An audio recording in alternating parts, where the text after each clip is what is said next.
Welcome back to another video. So I decided to buy a space mouse.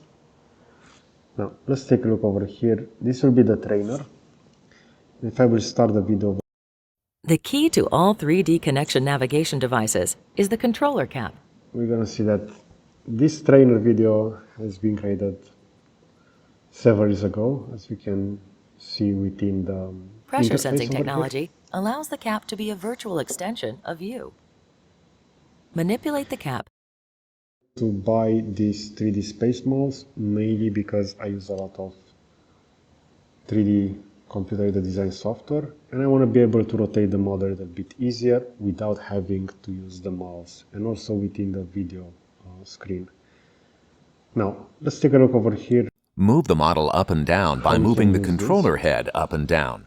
In the process, try not to tilt or move the controller left or Now, within right. the trainer, Light pressure only is this all that is axis needed. will be, or if I will just gonna grab it and pull it a little bit upwards, it will go up. If I will push it downwards, it will go down.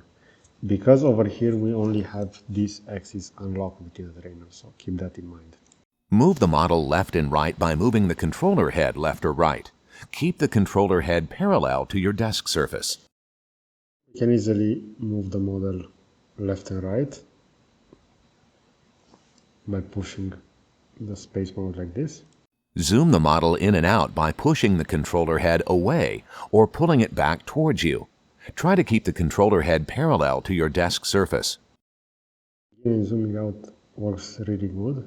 Also, this will go smooth because in some 3D software solutions you need to hold down various hotkeys in order to be able to zoom in and zoom out smooth. Now let's take a look at the axis for rotations. Rotate the model around its y-axis by twisting the controller head clockwise or counterclockwise.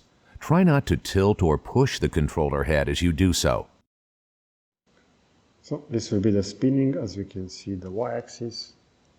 Rotate the model on This its will be x-axis tilting. by tilting the controller forwards and backwards. Try not to push the controller head away or down as you do so.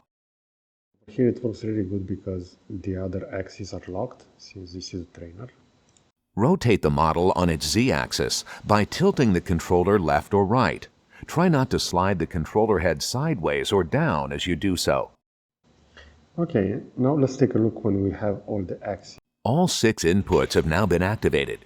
You can move the model in any direction simultaneously. To gain proficiency, try moving the model in one direction at a time. You can also test your skills by trying the placement challenge game. Let's try to move this towards left. So we see it will go towards left. Now towards right, up.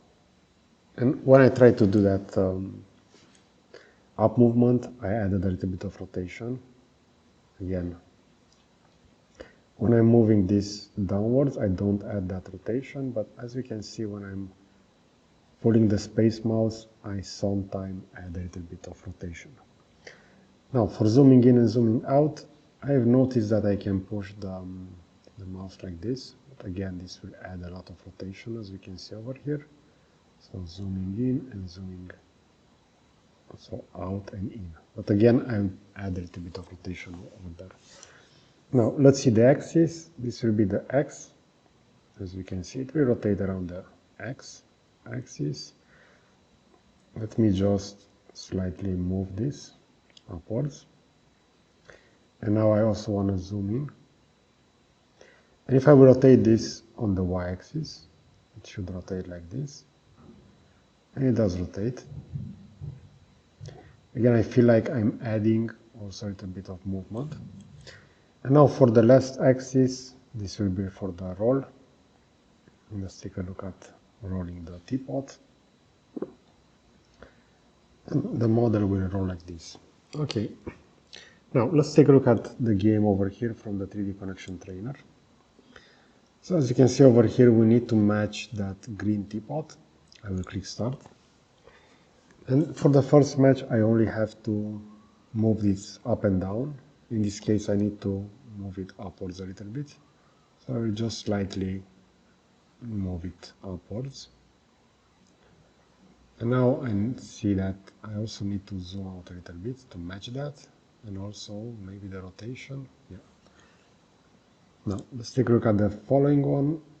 Over here I also need to rotate, so on the y-axis I need to rotate the teapot like this, and now I should move it downwards. Okay. And for the last one, again I need to rotate the teapot. And now I need to match that perspective, and I need to pan it over there and up and down, somewhere over here. I think I need to scale this a little bit. Move it up. Now I will leave this trainer, and as you can see over here, that teapot will be available in 3ds Max as well. Over here, if I will go for standard primitives, I'm gonna see the teapot. Now let's take a look at the rotation over here. Okay, so I have the green teapot and the other one that I just created.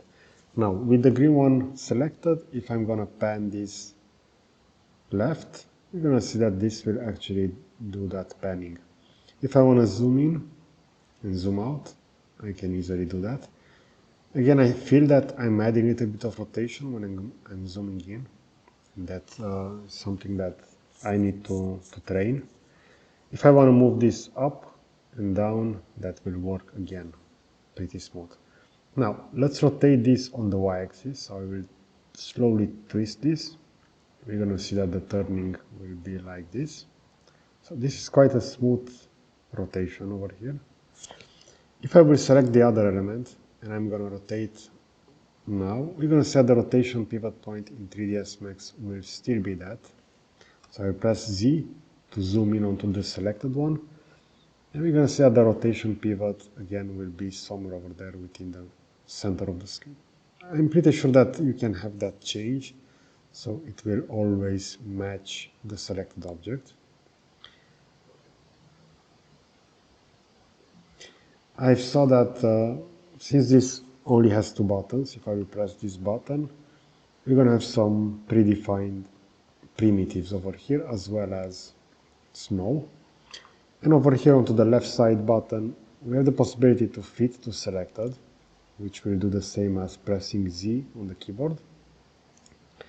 Or we can select various views. For example, over here, right view will give me the right view of the selected object. So in this case, if I will select this one and I want to see the right view of that, it will center that. And afterwards, if I will slowly rotate this onto the z-axis, y-axis, sorry, a little bit upwards, and now I will try to rotate this on the z-axis. We're going to see that the rotation will go like this. So it doesn't really take into account the middle of the object when I'm doing that rotation. We see that little cross appearing over there, and I think that is the point that 3ds Max uses for that interaction. So overall, I'm really curious what is your opinion regarding SpaceMouse, if you are using one. I mostly have been used just a keyboard and a mouse, but I wanted to see if I can create some smooth camera movement using a SpaceMouse. And this is the video regarding that. So before I started to record this, I also played around half an hour to get used with it. But overall, I feel that this has the potential to be quite useful when working with 3D. Okay, so I hope you enjoy this kind of content. I will position a similar video on the left side, and I will also add a subscribe button to the right. So that's it. Thanks for watching.